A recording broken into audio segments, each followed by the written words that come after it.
Welcome, everyone. My name is Susan Patterson. I'm the host of this YouTube channel, Winning the Fight Against Human Trafficking and Child Exploitation. This video on engaging men in the fight against human trafficking is part of a series of videos where men who've been successful at engaging men in the fight against human trafficking get together and share ideas of what is working and what needs to be addressed. Please do support our work by subscribing to this channel and liking this video. Let's join their Zoom workgroup meeting now. Guys, how are you? Good evening. It is a pleasure to see you guys on this beautiful, grateful Tuesday. I'm so happy to see you men here to come on as we talk about how to engage men. So right now, without further ado, so we don't hold everybody up, let's go ahead and get started with some quick introductions, maybe about 30 seconds or less. And then we're going to get into this educational part of it, the meat of just the different gems and nuggets that we all have. So why don't we start off with, I'm going to looking at my camera, we'll start with Rogelio and then we'll end with, we'll go all around, Pastor Gail Oliver, Yusuf, Dan, Reverend Bowie, Patrick Erlison, and myself, and then we'll just go right into it. Okay, so hi everybody. My name is Rogelio Gonzalez and I am an assistant coordinator to Dan Broyles, who is the head of Department of Human Trafficking and in the fight in Santa Clarita. And I'm also in the starting process of starting a ministry, Men Against Human Trafficking. Awesome. Very nice. Okay, Reverend Oliver. Yes, I'm Pastor Oliver Bowie, proud pastor, evangelist, Mesa Presbyterian Church. Also, I am one of the founders and builders of the National Black Faith Coalition Against Human Trafficking.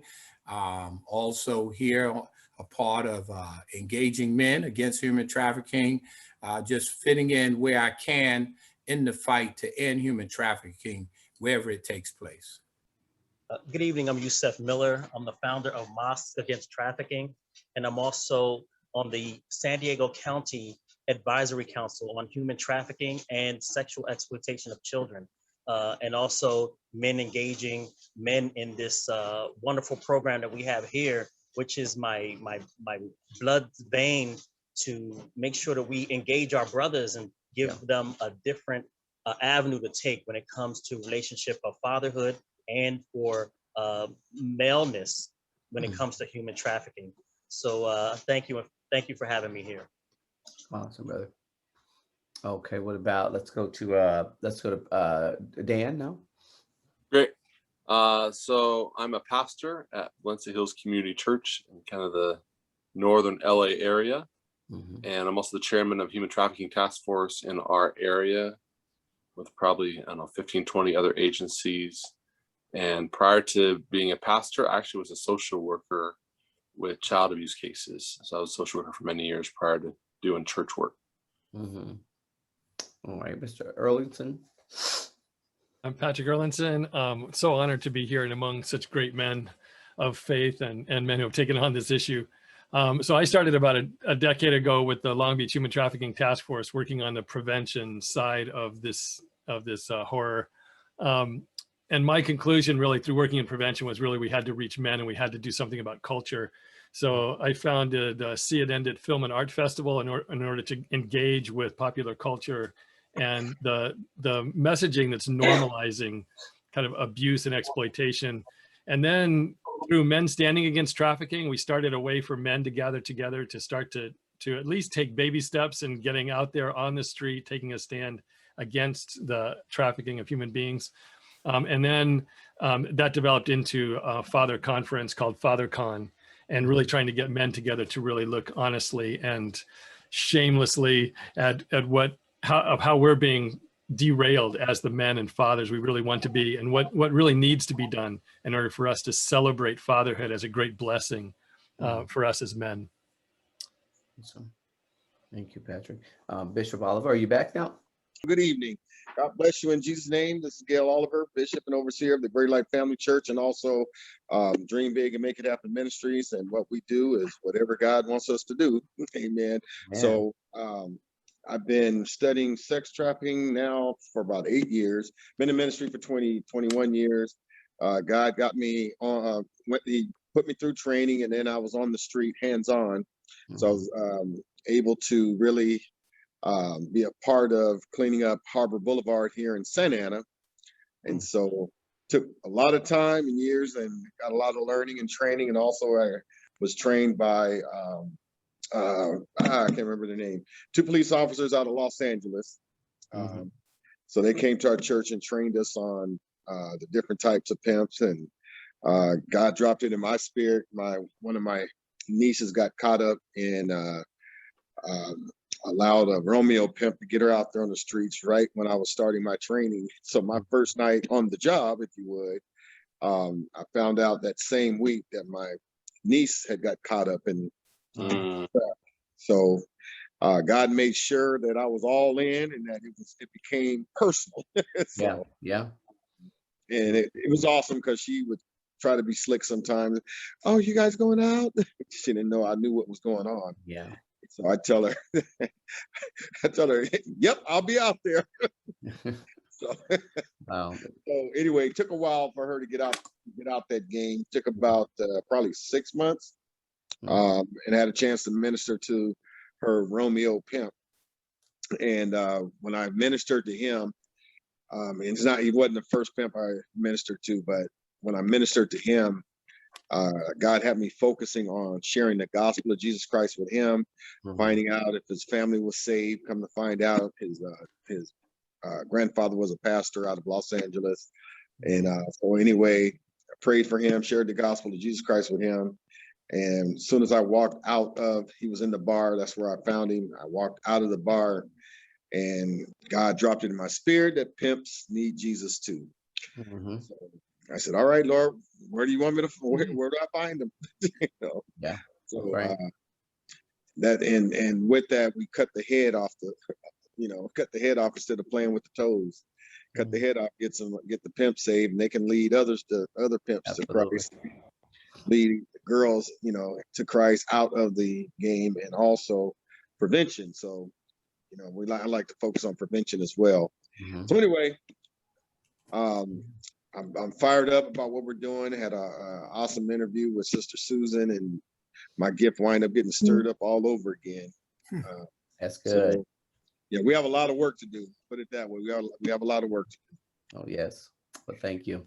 So, yeah, fellas, I'm Ken Henry, sociologist, certified life coach, graduate of National Human Trafficking Leadership Academy in DC, a former CEO and co-founder of TikTok Services out of Los Angeles, former chairperson of the Compton Task Force, and now here in Houston, Texas, as the co-founder and director of operations for Alive, which focuses strictly on ending the sex trafficking in the Black community and focusing on all those things, the elements and challenges that community have. So I'm so thankful to be here. I'm still doing a lot of work in LA too as well. So this is why I like part of the Black Faith, National Black Faith Coalition, working with Reverend Bowie and Susan and all the greats that we are just so blessed to have there. So there's a lot of great work still happening. So tonight, what I think, just listening to you guys, man, it's just amazing. And to see Dan and Rogelio on here too now, 2 new people bringing a different entity and skill set and gift. This is just really, really encouraging because I don't know if you guys see it, but I believe that you do, because I know the man you guys are. Patrick and I have worked together a lot. I met him in 2017 at that same task force he mentioned. And from that moment, man, we have just been rolling together. I've been on the streets with Patrick. I've been at FatherCon with Patrick, see it in the film festival with Patrick. I just got fired up when I see other men that care, and I do whatever I can to join them, with whatever they have going on, because I believe we must band together, because it starts with men, it will end with men, and I believe that's what God will use.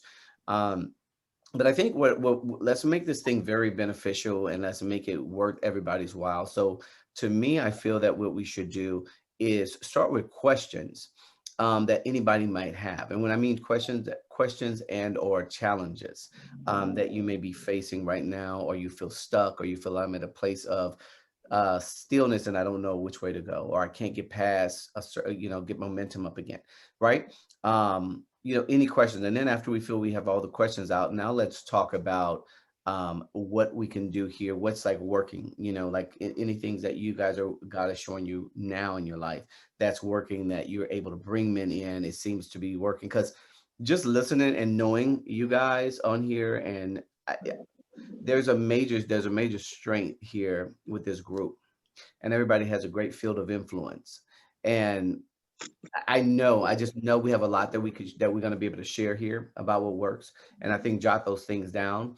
But I want to hear first, what is anybody experiencing any challenges right now, or kind of just feel stuck right now? Well, myself, I'm in the infant stages of learning how to approach men, and in the direction that I want to specifically head to. And not much of a dilemma. My passion is just to talk to men openly and honestly about what's going on. I mean, I was just sharing with Dan earlier today that it was only a couple of months ago that I finally spoke to my son about, you know, human trafficking, and about, you know, is he going on, you know, websites, porn sites, and you know, and that shouldn't wait this long, you know, because he's 28 years old, you know, and I'm 59 years old, and that shames me as a father to have to wait this long. No. So if I'm waiting to have this conversation, you know, how many other men are waiting to have this conversation? So I'm just, you know, going to listen to you gentlemen, and probably hopefully learn a lot that it's going to help me out to bring the attention to other men of the struggles that we all go through. We are the fire, you know, that is causing this damage. If there's no need, then there's no fire, you know. So now we have to be the water, and that's what I'm looking to do. Awesome. But, you know, any help that you guys can, you know, my question to you guys is, how can I approach this to touch more men? Awesome. Okay. Well, Rogelio, this is Reverend Bowie. What I'd say, one of the things that, remember, none of us know it all. So don't feel just because you're just getting in that you're inadequate. Thank you. You know, let's be real. Human trafficking runs under the radar. So most of us are oblivious of it, regardless of who we are. And that's part of why it's been able to flourish, because of the secrecy and how it takes place. Now, one of the keys that I've found, if you're going to be successful at most things, you need a team and you need networks. So remember that this is not going to be ended by just one effort or one person's effort, one group. It's us working together is how we'll be most effective at, you know, ending and having an effective impact, or a meaningful impact on human trafficking. And how does that team look to you guys? You're looking at it. This is building of it. A bunch of sharp men. Okay, I like this. Yeah, I mean, you got a taste last night with the FatherCon meeting that we had, kind of a planning meeting for kind of our event that will be coming up in November. But just like it's a, you know, you find the people that really share the passion, that share the same kind of cause and interest, and then little by little you collaborate more, and getting people more involved. I'm finding that if you let any kind of space come about, which like was the coronavirus, you let any gap in between there between activities, and it's really harder. It's much harder to get men back involved. Like once they've taken the hiatus, it's harder to get them back involved. But it's the personal communication, and I think relying on social media, relying on, you know, blanket messaging, you know, kind of generalized emails isn't really the key to keeping men engaged. It's a having a personal conversation with people, you know, contacting people directly and personally is what kind of keeps them more engaged. But they're much harder to mobilize from a, you know, kind of a mass messaging has been Yeah, my, exactly. Because I've always been, don't send me a text, don't send me an email, call me on the phone, let's talk. And so that's where that's something that I wanted. That's why I say I want to go to churches, and speak to men's groups. So I hear you on that, to make it more of a personal message, and that's why I want to do that. Yep, I echo Patrick too. That's exactly what I think is right because the thing is, we look for answers, and the answers are there the whole time. Like what Reverend Bowie said, you're looking at them, and it's true. I think, and I found myself so many times in life. That's kind of been my thing, and so thank God. As I remember when something happened after I hit 35. That was 10 years ago, but something happened, and I was like. I just started to slowly get it. I started to slowly listen. I started to slowly see God saying, no, it's your steps. Your steps are ordered. This is a personal journey. So focus on you. Don't be Peter, walking on water and then start looking at the wind and all of now you're sinking. And so that's what we can do. When God has a calling for us, we walk him, but then we start looking at Reverend Bowie and his calling and Patrick and his calling. And now we're sinking because you're not supposed to be looking over there. You should be looking straight what God is calling you to. So I think if he's calling you to ministry, and he's speaking to your spirit to do it within the church, I think you do that. I think that may be where your strength will be. And I would say if you're going to do that, then I tell people own that. You be church. You don't try to look at these other organizations out here, even us engaging men. And we are most of everybody's faith-based men. But people who are going to come there for the most part, they're looking for that solution to come from God, or they're looking to try to see if God can heal them, or is this God real? So you use that power of God there to do yours. So how Patrick might have gotten, men standing against trafficking, that necessarily is not going to work for you because men standing against trafficking is not a church-based organization. It's more of a community organization. So you can have Muslim, Jewish, Buddhist, Indian, Jain religion, you name it, no religion, all there. So I think focus on Christianity, and focus on, then God is going to give you the answers. But like Reverend Bowie said, the network, you have us here to help assist you. Definitely have Reverend Bowie, who is, that's his field of influence. You have Bishop Gail Oliver, that's his field of influence. You have Dan, so, I think that God has already set you up major. He gave you a vision and he seemed to set you up before he gave you the vision, which I love that about him. So I think do that. I think Patrick has done such a great job as well in his vision, like with the whole men standing as trafficking. I happen to be, because men are all around you, and I happen to be at a meeting representing my agency at the time. And then he shares that he stands up at the end of the meeting, kind of just share who he is and what he does. All I heard, men standing against trafficking. That's all I heard. That's all I needed to hear. And I was like, as soon as this meeting is over, me and him going to chat. And I kept talking. I didn't want to talk to anyone else. And as soon as that meeting was over, I just straight to him. Hey, how's it going, my man? I'm Ken Henry. I'm doing, and we've been tight ever since, because my mission was like, yes, I'm gonna help everyone, but men just got to be involved in this. So anytime I can find men, and he's done that, very well. And he's done also with the FatherCon. When I heard the name, I didn't know what FatherCon was about. I said, hey, count me in. Let me know what you need. And so when he called me, can you MC this thing? Whatever you need. You want me to clean tables while I'm there? I'm going to be in that room. I'm going to bring some men, any men I can get. And I brought men. I brought men to help me. I need you in that room because this is important. So it's just using our field of influence. Myself, what I'm doing is I have code black. So I have a very, very deep, God has always, since a kid and I didn't make sense of this until literally probably the last 10, 15 years, but I've always had a major, major desire for cultural competency.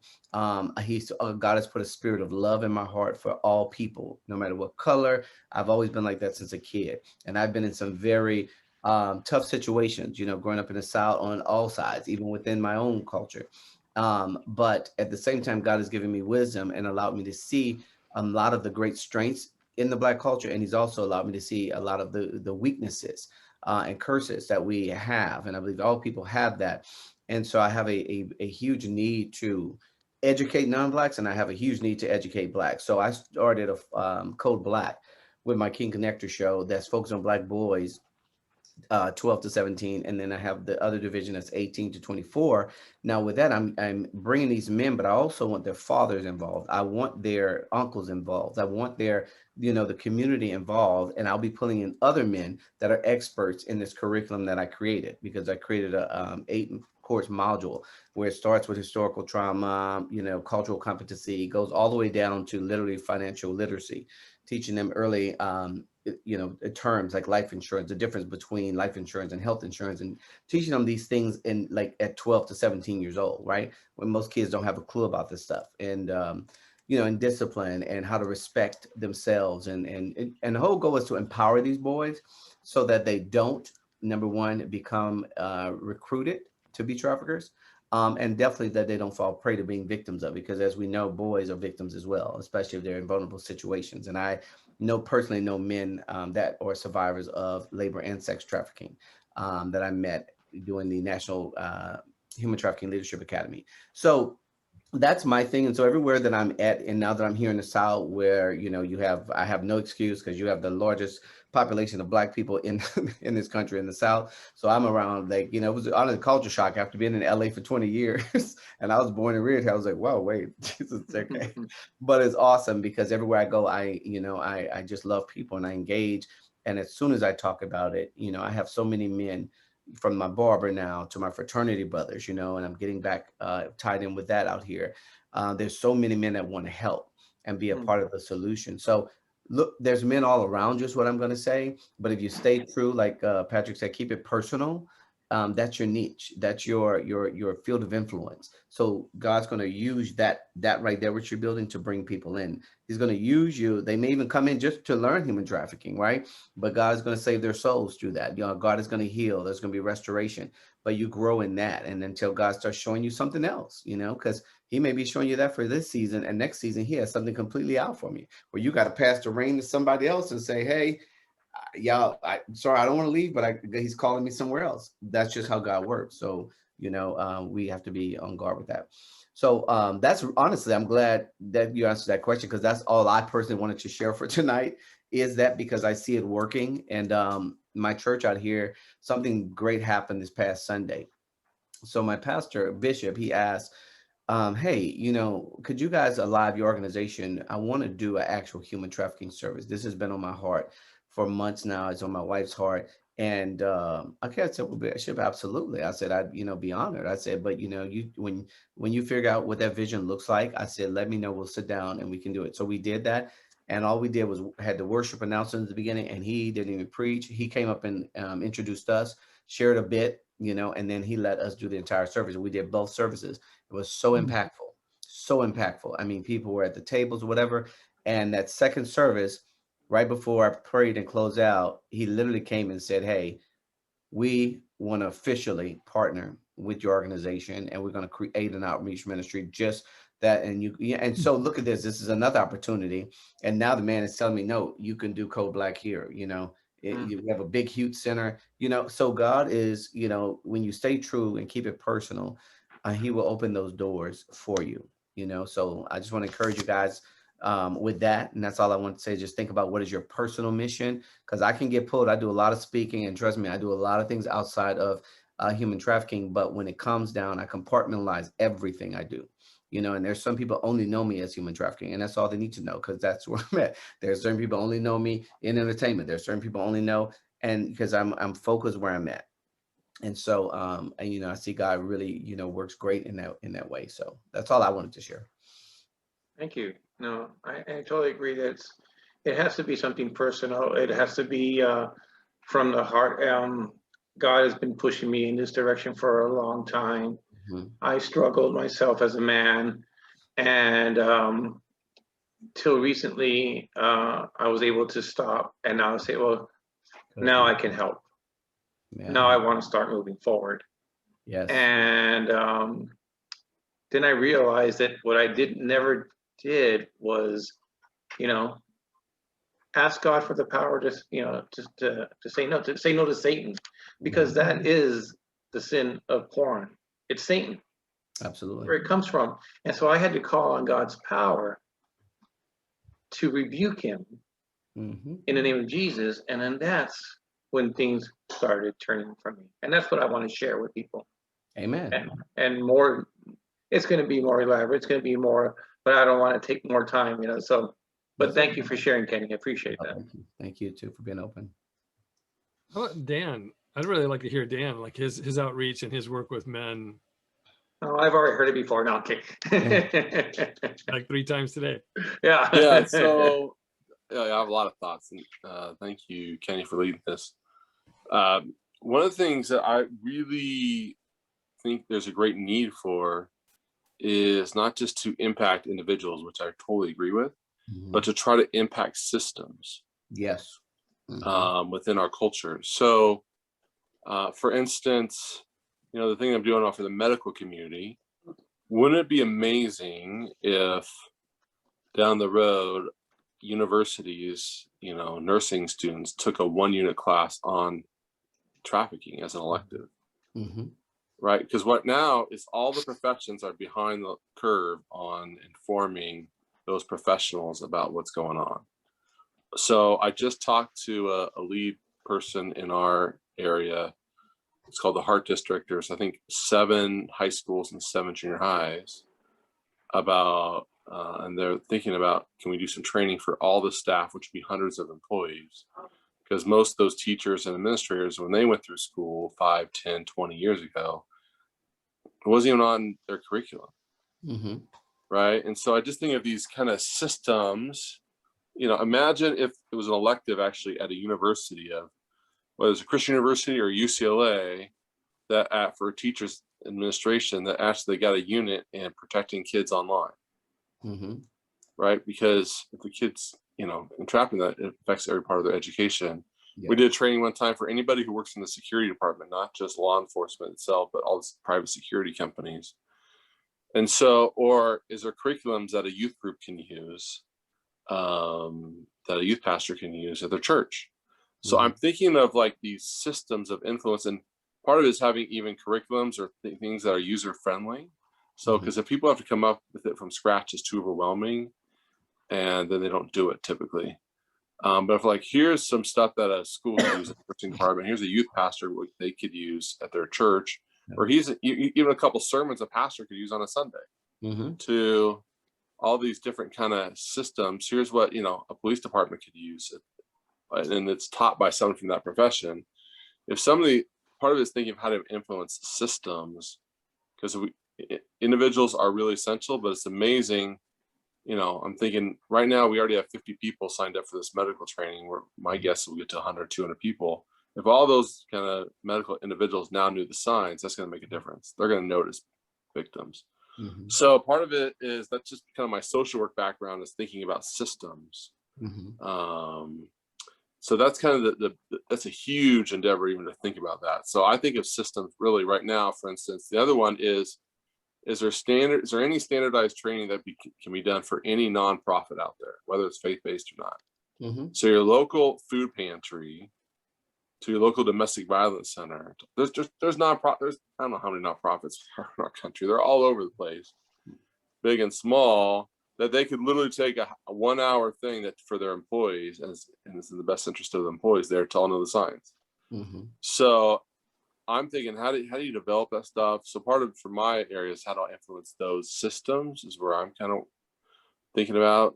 Like, for instance, at our college, we finally got funding for the school now provides classes through our college for free that professors actually paid an income. So any person can attend these classes, because we work the system of our local junior college. So that's just another whole way to influence a community, is to influence like the major kind of influencers of whether it's a hospital to a college to nonprofits. So that's one aspect. The other aspect I think is really vital is there's such a lie out there that, in my opinion, that pornography causes no harm. Right. So my hope is to help people see the truth. I forget his name. There's a professor I heard from Vanguard University that was really fascinating, that he's done some speaking once or twice for us. And he said that he could look at, he's a neurologist, one of these guys way smarter than I'll ever be. Mm-hmm. And he said, and he can look at a brain scan, 10 brain scans, and out of 10 brain scans, he can tell you which ones have an addiction going on. Mm-hmm. Right. Yep. And he says the challenge is he can't tell you what they're addicted to. He goes, sex addiction or porn addiction looks the same as a substance abuse addiction on a brain scan. Mm-hmm. And they did this huge research. He got in some debates with some people in Southern California and about how pornography doesn't cause harm. It actually provides like an outlet so guys don't do this to individuals, and it just did the opposite. Mm-hmm. But I just think for the average male out there, there's no harm, no foul kind of thing. And they'll say, well, it's not like I'm going out and getting a girl pregnant, or it's not like I'm cheating on my wife, or all those things. But the victims, when I was a social worker, I had so many females that had so much sexual abuse in their past. There's an organization called Treasures in our area, a woman, Harmony Dust, Grillo, and she said almost every woman who worked in the sex industry that she knew had sexual abuse in her past. And so there's just such a belief out there. And if we think it doesn't cause harm, why would we stop? Yeah. I know even the state of Utah is trying to do some stuff, look at the medical aspects. And how do we see that is no different than someone taking heroin? That it does cause harm, both for the individual. I've seen it in so many ways. And so I just think as long as pornography is pervasive as one click away on any device and it causes no harm, as long as that belief's still going out there, I think this will just keep exploding, and it will just lead to even greater that idea that the objectification of people, especially women, most often. So I just think a lot of our young men are so desensitized to that they're objectified, and that's just the norm. And from that, I see relationships. Yep. So, and the last thing I would say is that the fathering stuff, I'm so glad what Patrick's doing. I just think it's not really so-called politically correct, but the research on fathering stuff and the influence on kids is better than any stuff out there, but no one wants to talk about it because it will never get traction in the news, social media, and Patrick knows this way better than I do. It is amazing when a father is in the home, engaged with kids, the impact it has. But doesn't sell. And people almost get upset about that. Well, what about the moms and all that? But the research is clear, and I don't hear anybody talking about that stuff, even though it's clear as day. If you look at any research stuff, there's been hundreds of research studies. So those are the kind of the big things on my mind. No, those are great. And I think with the first one with the systems, that is definitely right on. And a lot of work is being done in that area. There's a lot of people doing a lot of stuff now starting to happen. And like here in Houston, Texas, they have a movement, which I think is incredible, and it's faith-based, and it's called NTZ, No Trafficking Zone.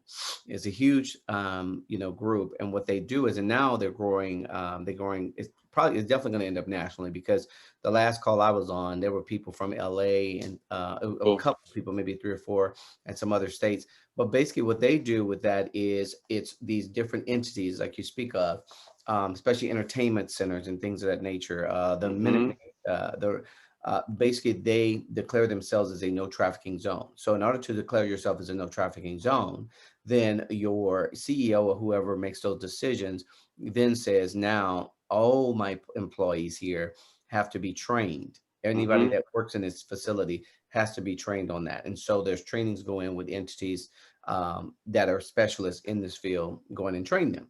You just kind of like, with the airlines and all that. So that is definitely right on, and it's definitely coming. I say keep pushing that when God puts something on your heart too.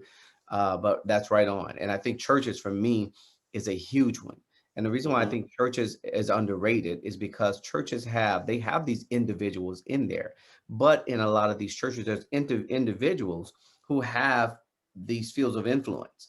You have some directors in your churches that make decisions on who can come in and train my entire department, or I can talk to the president of the organization or the CEO and get this, what do you want to call it, no trafficking zone or not. So I think that is a great point. And the other one was with the pornography, with the brain. So I want to tell you that research is correct. Yep. I've been a life coach for traumatic brain injury since 2015. And not only do I have to do a lot of trainings on the brain itself and CAT scans and C scans and SPECT scans, but I probably have one of the toughest jobs because I have to do the life coaching with these. And some of my cases are very severe, they're severe to it. And I know exactly what it does, this pornography and stuff with folks and how the level it can get to. I'm with men sometimes that because of that brain injury, they're completely somebody else and they're so hooked on to electronics. And basically, then this is a real story where I've had men walk up to a woman with me because I'm working on social interactions now with them if I feel they're at that level. And he introduces himself and straight up asks the woman right there, do you want to FUCK? Like literally because it's on his mind. And so I have to apologize, pull him away. Hey, let's regroup. Okay. And I'm sorry. Yeah, I'm so sorry. And he's really remorseful. Yeah. Right. But that is the addiction, and it's because we can't get that family to get him off because they feel, well, Kenny, he's in his 30s. He'll probably never marry. But we're trying to help them understand, look at how this is affecting him socially because of that addiction, what's happening to his brain and why everything is so sexual. All his caregivers is so sexual. And now he doesn't even care about age. It can be a 60, 70-year-old woman, is these things here. So you're right on. And then there's a book, the author escapes me now, called Hooked on Games. Phenomenal book if you guys get a chance, because it talks to you. You know it, Patrick? Yeah, I got it. I read it. Oh yeah, Hooked on Games. I think it was very well done because it doesn't just talk about pornography, although pornography is in there, but it talks about even video games and how video games is a gateway to pornography and just being on media, and then what that does to the brain. So there definitely is a lot of studies out there that people are talking about the pornography. But one of the things I will say, we're gonna always have the noise. I call it noise. We're gonna always have people advocating for, oh, this is good for you. Yeah. So what we have to do is just make more noise. Is what I tell people. We just make more noise. You just make more noise with evidence. We're not quarreling anybody, but we're showing scientific proof. And there are those who are going to respect that, and there are those who are not going to respect that. That's just how life is. But I think, brother, you're right on. And to me, it seems like God is giving you a vision of this with entities. So again, I'm getting super excited because that is awesome. And we definitely want to support you. I know I speak for everybody on here. So any ideas? I mean, you got my brain thinking even more here too now, entity wise. But I love it. And so anybody else had something they want to share after what Dan was saying? I know maybe Patrick too. Yeah, I do. Okay. As far as the crisis that we need to get men to really understand that's going on in the human trafficking area in the field with our children, our women, girls, and boys. Sometimes it's hard to get them to make that leap, that it's a crisis. It's something that needs to be dealt with now. It's an urgent thing. And what I found worked for me in the San Diego area is I relate the stories, the most heart-wrenching stories that I have, because men are human beings. Even though we're not as emotional as our counterparts, we are human beings. And when we hear those stories, it really plucks those strings. And then I hit them with you can do something about this. We need a hero, and that hero is you. And you need to come in here and join the team with us, and let's make some changes. Let's save some lives. And that seems to speak to men more than just let me stop. I mean, that's part of it. Of course, we have to end demand. But that hero that men need to be, not only to the world, but to their families and things like that. We underplay that as a part of the toxic male identity, but I think there's a kernel that needs to come out, and we should use it to our advantage of using the male psyche that always wants to be the knight in shining armor or the person riding in on the white horse. We have that we might now today look at it as, the hero that jumps off a building and jumps onto a helicopter or whatever it is, but it's the same mentality. So I try to use that savior mentality, not that men can save the women, but that they should get involved to and use that energy to bring them to anti-human trafficking work. And as I do that, and I interact with men in that way, which I don't interact with women in that way, as I interact with men, I find that a lot of them are victims of human trafficking and now surviving and thriving, and trying to get them not to be missed in all this. As we're talking about fatherhood and fathers and daughters, we do have the sons that are falling in victimized to trafficking, and we cannot miss them because they have the highest suicide rate compared to our girls. Girls have a lot of routes. They have a lot of programs and social programs and all kinds of things. Boys, even though they're there for them, boys won't even engage in them, nor are they advertised towards boys. And their options are drugs, then suicide. So to recoup the lives of these boys, while we're talking about fatherhood, we should not gloss over fathers and boys. And talking about what was brought up earlier about curriculums and things like that in San Diego, we have the No More program, KNOW, No More. And we have that going through middle school and high school, anti-human trafficking, for the 7th, 9th, and 11th grades. So that's here in San Diego where that program is being implemented. I'll send you all more information on that if you want to see what we're doing here on that. And finally, I would say that as we're working in this anti-human trafficking area, we just be innovative, because traffickers are innovative. We as men, we need to be innovative with our families. We need to be innovative with our approach to human trafficking to stay in step. We're already 2 or 3 steps behind them. We need to try to catch up in some innovative way. For example, I think you've all heard of the A Bunch of Guys program, where a bunch of men come together and we set up online, basically sting operations in cooperation with the anti-human trafficking task force to put websites up with a profile up with a cute young lady. And when this male interacts with that person, who that's us typing back to them, we get to, once they cross the line and asking for fee for service and all this kind of stuff and human trafficking, we get to engage those men, tell them about what's going on, why they shouldn't be doing this, and give them what we call the script, and let them know that now their number and everything is recorded for anti-human trafficking task force, and that there's no way that number can come off. The only way that number can come off if you're not trying to contact sites like this anymore. And no matter what other site you may go to, it might be me.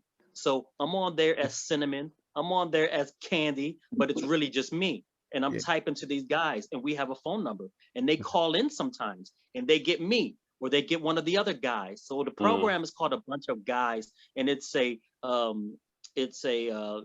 deterrent for people trying to get involved in that. So we have to be innovative, and I think these innovative actions will help propel our work. You should get in contact with, I think there's another similar main group. It's called Epic, and they're doing the same thing. Portland. So I mean, that's when I feel that more people that we need to. That's one thing that I don't know. Like I said, I'm new, and I don't put my 2 cents in, but we need one central website, one umbrella to be under, so we can work together instead of oh, there's a group over here, oh, there's a group in this state, there's a group in this city, there's a group in that city. If we can all centralize our efforts, I think it would be very helpful. I apologize to interrupt. I have to take off. Okay, all right, Dan. Thank you so much, you guys. You too, man. Sure. See you Sunday. All right. See you soon. Okay, Rogelio, I was going to tell you, like Reverend Bowie told you earlier, you're looking at it right here. So Isaac, he was supposed to be on tonight. He's a part of this. Yes. So he's with Epic, so he's a part of this. So we basically have them as well. We have that program, and Isaac has met Yusuf has met Isaac. So it's just a matter of, and even my organization here, we had an actual formal meeting with the Epic team, as well as another entity that they work with, to talk about the Houston area, like what can we do to help their effort. And they're mainly interested in the church here. So what we told them we would do is we could help them with the Black church here, because I told them, honestly, I don't want to go out of what God is calling us to, and so it just makes sense. So anytime, but it's great because they need diversity and they want diversity. So so I think, yeah, so Isaac will be on here, you know, but this is what I'm saying. I think, man, God is doing something wonderful. And like what you guys like put, look, Patrick, he put, because you know Patrick is big in studying on the pornography too, in the chat. You know, he put in the 16 states have declared porn public health crisis. Not California yet, because California is still debating, you know, California is we California. we have a, you know, Jesus just they just praise a little harder on in California. You know, I still consider myself a little Californian, so I grew up there manhood wise. But yeah, we're a little special, but we got spirit, we have heart there too, you know. So, but anyway, but what I'm saying is I look at this and I'm telling you, like just seeing you here tonight, seeing Dan here tonight, and this is going to constantly grow. You know, Patrick, Reverend Boy, Yusuf, and Isaac and I with Susan we've been building, and you know, we also working on other things together too. So God is already doing things over there. We're building relationships, and He's creating. He already has it laid out, we know, but now having you guys here. So I'm only saying it to say, I want to encourage you to just as you're doing your thing. That's how I move. I'll tell you that I didn't used to move like this. My grandfather used to get very upset with me, and his whole thing was, why is he rushing? What is he in a rush for? I don't understand. Why is everything in, you know, and he was an old Southern man. So he didn't come out, nothing came out sweet talking. Everything was abrasive and just, that's how he was. But that was his love language. And, but I understood him as I got older. And now I'm not moving until I feel like God is literally telling me. So Reverend Bowie, as much as I love him and I honor him, he can come and say, Ken, you know, God is telling me you can do it. I'm like, okay, well, I respect that. I'm going to pray about that one because I love you and I believe in you. But until God tell me, I'm not moving. And what I'm saying is we're going to move because God, let's do it organically and see what's going to happen. Because it may just be two of y'all supposed to do something majorly huge together in this thing as we work all together, but we don't know. God for some reason has us all sharing time and space together right now in this season of our life, and let's just move slowly as we listen to him and see where he's going to have us go at. And so Pastor Reverend Bowie, I want you to share about, with especially Rogelio, how you, or your thing with the family, and how you want, you know, your goal is using, you know, your platform, that mantle God has given you with the church, but building the African-American family up. If you could just share a little bit, that would be great. Yes. You know, what I've discovered, I think I've shared with some of you, I do have a background in law enforcement. And while serving in law enforcement, I realized about 90% of the guys that I dealt with, this is not, you know, just throwing it in there. 90% of them grew up without fathers or in single family homes.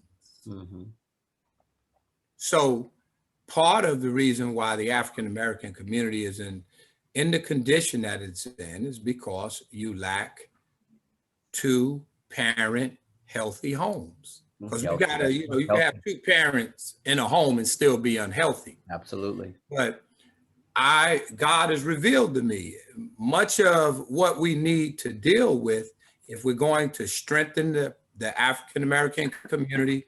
We must unite and rebuild the Black family. That's the foundation. Simple.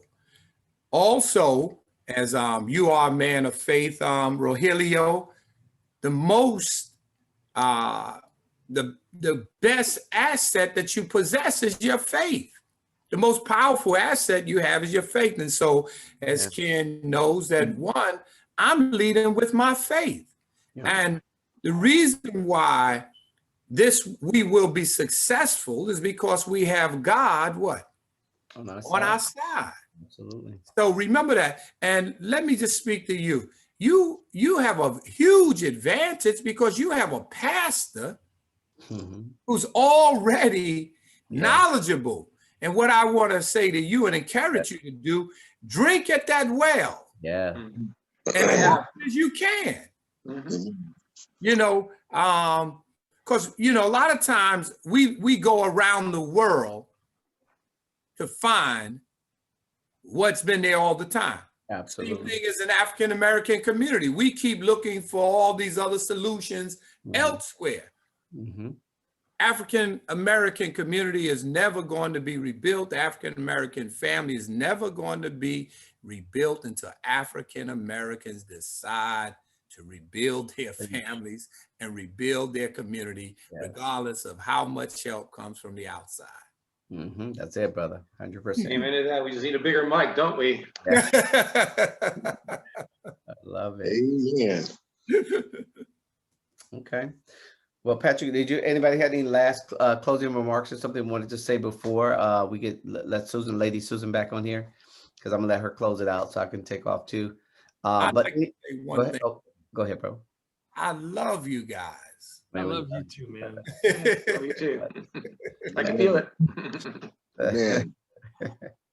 I did want to say, I wanted to say something because I presented last Saturday at a kind of the pimp proofing daughters for, right. father, like Daughters Lives Matter. And so in putting together that presentation, the way that I wanted it to unfold was really showing what all of the research, and 50 years now we have studies on the significance of fathers and the role that they play. 50 years is like hundreds of long-term studies, short-term studies. The data is pretty irrefutable now, just how significant a father is, and that they bring unique things in the development of a child's brain and character and future.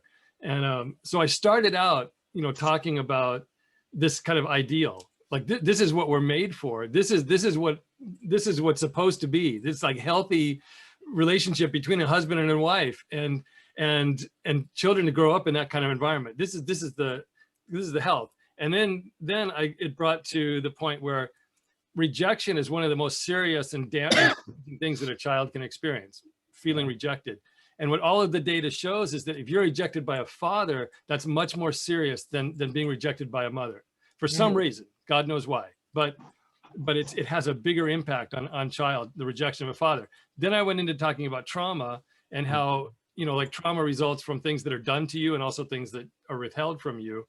And how we really have to start questioning ourselves. Like, have I contributed to trauma? Have I experienced trauma? Am I suppressing some trauma that I've never faced or dealt with? And am I passing that on to my kids and into my community? And so really starting to look at that. And trauma to me means that there's an ideal that's designed into us. It's hardwired into us. And the reason we suffer from something that we're missing or something that's done to us is because we're just not meant to live in that kind of world. I mean, there's just something in us that you are not supposed to expect your father to sell you to others for sex. You are not designed to have to navigate a world where everyone's lying to you. Where you're being constantly lied to and sucked into things that are harmful, violating your own conscience, because we're overstepping something, we're stepping into a territory that we're not designed to live in. And then that brought me to how men are derailed. So it's like the forces that are really just derailing men at a massive scale, leading to up to 500,000 divorces a year, just pornography alone. But the things that men are facing. And then the next thing after going into what happens with men is going into what this means for children. And that we are by creating this massive and contributing to a massive commercial sex industry, more and more of our children are required by that industry for pornography, for prostitution, for being exploited. And so it was kind of making this link. So you start out seeing this ideal, seeing like, man, this is what I can be. This is what I really want to be. And then seeing all the things that may have happened and then the consequences to children. And then how do I get back? So it's kind of, to me, that was kind of this progression was really important. And so first, instead of hitting men first with, like all the things that are going wrong and all of the temptations you're facing, but starting out with giving some idea, this is what I can be. This is what I was designed for. This is what my children need me to be. And then looking at, oh, maybe I got off here, maybe this, so let's get back on track, and creating that kind of embracing environment. But anyway, it's kind of like, I haven't used that exact kind of structure in the past, but it seemed to be something that men can respond to, starting out, not hitting them with the problem, but hitting them first with, man, this is what we're made for. Yeah. Well, that's why, thank you, Patrick. That's incredible. That's why I like what Rogelio is trying to do, because that's what men need. And like what, in essence, what Yusuf and them are doing as well is, you create like the guys that they're engaging with. What is it? A bunch of guys? Is that it, Yusuf? Bunch, Okay. Yes, a So bunch of guys. okay, so those men are not engaging that for looking for some, healing and whatever. They're in the trauma, they're in the addiction. So they're acting, they're operating in the addiction. But when they get them, their attempt use of their attempt is to create a safe space. And that's what you're doing too, Rogelio, because honestly, that's what men need. Men need a safe space. And they need men that are bold. They need men that's going to be courageous enough to be strong enough to be vulnerable and to be open. And that's what creates a safe place for us. And it's weird at first because we're not used to that. We're used to superficial. We're used to talking about sports and the game. We're used to talking about women. We're used to talking about, keeping it very surface. We're not talking about our pain, how we feel insecure, how we feel, not good enough, or we are struggling to provide, or have this secret, lustful, a sin or addiction or temptation. We're not used to that. Nobody talks because we're not trained that with our society. And then at the same time, we have this demasculation of men that's been going on in the media. And you look at all these movies, and we love women. I love women, and I love them feeling empowered. I respect women majorly. However, I also am a man of God, and I know that there's an order. And everywhere you look now, I mean, I couldn't even watch Star Wars. I was disgusted because, of course, they made the hero a woman this time. I'm sitting here like, okay, everything You is saw that too. right. I'm like, okay, you don't have to go that far. We get it. Women are great, and they've always been great, and they've always made a major contribution to me. And I mean, God created them to help us, to support us, because He knew there was nothing better to support us. So we know it's great, but we've in a culture where there's a constant, consistent demasculation of the man, and so we're looking for things to make us feel like a man, and that's why we're built. We're vulnerable, and our boys are vulnerable, not just as victims, but our boys are vulnerable to become groomed to be pimping. So today I did a talk, and I'll end with this. And it was a little, I shared earlier, I had a little anxiety because it's my first time speaking to all Hispanic, group. And I had about 80 different schools represented there in Los Angeles. And basically it was all their parent leaders, and it was a human trafficking one-on-one basically.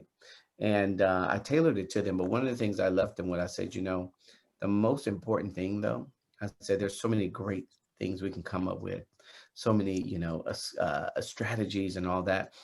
The most powerful thing is going to be that you provide consistent, authentic love for your children. That's going to empower them, create a safe place for them, and I say you have to be honest with yourself, because we can't give our children what we don't possess. You can't give anybody something you don't possess. And so some of us we have to be honest. If we have a challenge, connecting and engaging with our kids, own it. But don't just let your child suffer because you are having a hard time and your struggle and you're feeling insecure.